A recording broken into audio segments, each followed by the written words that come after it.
नमस्कार, स्वागत आपका नादी टीवी के इस बुलेटिन में। मैं हूं आपके साथ पारुल। रुक कर लेते हैं खबरों का। मध्य प्रदेश में लव जिहाद कानून का मसौदा तैयार हो गया है। गृह मंत्री नरोत्तम मिश्रा ने मंत्रालय में विभागीय अधिकारियों की बैठक लेकर इस मसौदे को मंजूरी दे दी। गृह मंत्री नरोत्तम मिश्रा ने कहा कि लव जिहाद के खिलाफ ड्राफ्ट तैयार हो गया है। गृह विभाग और विधि विभाग की संयुक्त टीम ने इसे तैयार किया है। उन्होंने कहा कि लव जिहाद कानून का उल्लंघन करने वालों को 10 साल की सजा का प्रावधान किया गया है। पहले ये सजा 5 साल की थी। मर्जी से शादी करने वालों को 1 महीने पहले कलेक्टर से परमिशन लेनी होगी। उन्होंने कहा विवाह को कराने वाले गुरु, पादरी, मौलवी या काजी को भी इस कानून में 5 साल की सजा हो सकती है। यह अपराध गैर जमानती होगा। सहयोग करने वाले सभी आरोपियों को मुख्य रूप आरोपी की तरह माना जाएगा। मैंने बताया था धर्म स्वातंत्र विधेयक के बारे में। आज बैठक में कैबिनेट के लिए प्रस्तुत करने को जो प्रावधान किया है उसमें 10 साल का प्रावधान सजा का किया गया है। दूसरा, इस प्रकार के जो विवाह होते हैं उन विवाहों को कराने वाले गुरु, पादरी, मौलवी या काजी, इनको भी 5 साल की सजा का प्रावधान। इस प्रकार के कार्य कराने वाली संस्थाओं का भी पंजीयन निरस्त हो जाएगा। जो पहले मैं बता चुका हूं कि धर्मांतरण करने के लिए 1 माह पूर्व कलेक्टर को अनुमति देनी होगी, जिससे जांच होगी।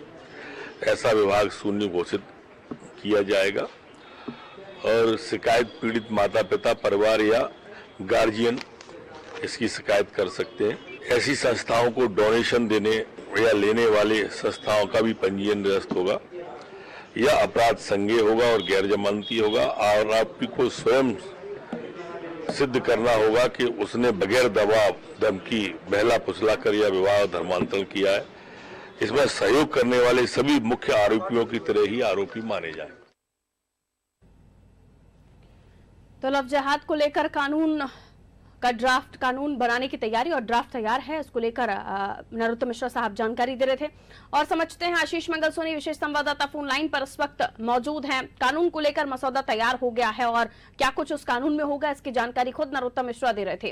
लेकिन आगे क्या होगा, आगे किस तरह से प्रोसेस होगा इस पूरे कानून को लेकर, आशीष?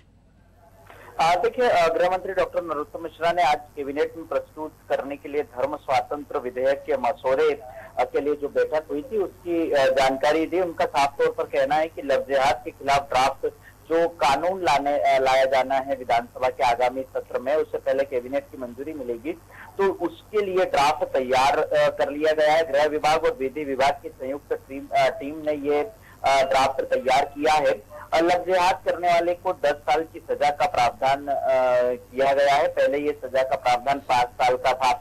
इसमें ये भी साफ कर दिया गृह मंत्री ने कि मर्जी से शादी करने वालों को 1 महीने पहले कलेक्टर से परमिशन लेनी होगी और उसके आधार पर कलेक्टर जांच करेंगे और जांच में जो कुछ भी पाया जाएगा उसके आधार पर कार्रवाई की जाएगी। मसौदे में ये तय किया गया है कि 10 साल की सजा का प्रावधान होगा। विवाह को कराने वाले गुरु, पादरी, मौलवी या काजी, इनको भी 5 साल की सजा का प्रावधान होगा। इस प्रकार की कार्य करने वाली जो संस्थाएं हैं इनका पंजीयन निरस्त होगा। इनमें यदि कोई डोनेशन मिलता है तो वो भी रद्द किया जाएगा।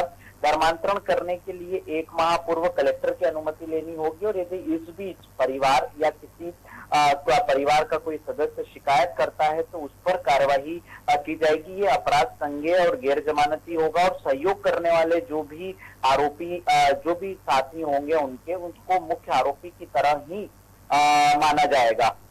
बिल्कुल, यानी कोई भी इसमें शामिल पाया जाता है, चाहे फिर वो कोई भी हो, चाहे वो काजी साहब हो या फिर मौलवी साहब हो या फिर कोई भी पुजारी पंडित इस मामले में इन्वॉल्व दिखाई देता है या फिर खुद परिवार वाले ही क्यों ना, जब तक 1 महीने पहले कलेक्टर साहब को इस मामले में बताया नहीं जाता, उनसे परमिशन नहीं ली जाती। सही आशीष?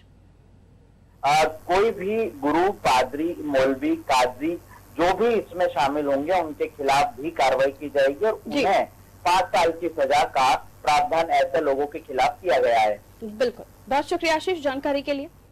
तो सजा का प्रावधान किया गया है और तमाम कानून में किस तरह की ड्राफ्टिंग की जा रही है, किस तरह का ड्राफ्ट तैयार किया गया है, क्या क्या उसमें हो सकता है, इसको लेकर नरोत्तम मिश्रा साहब ने भी बात की और खुद आशीष भी हमें इस मामले में जानकारी दे रहे थे।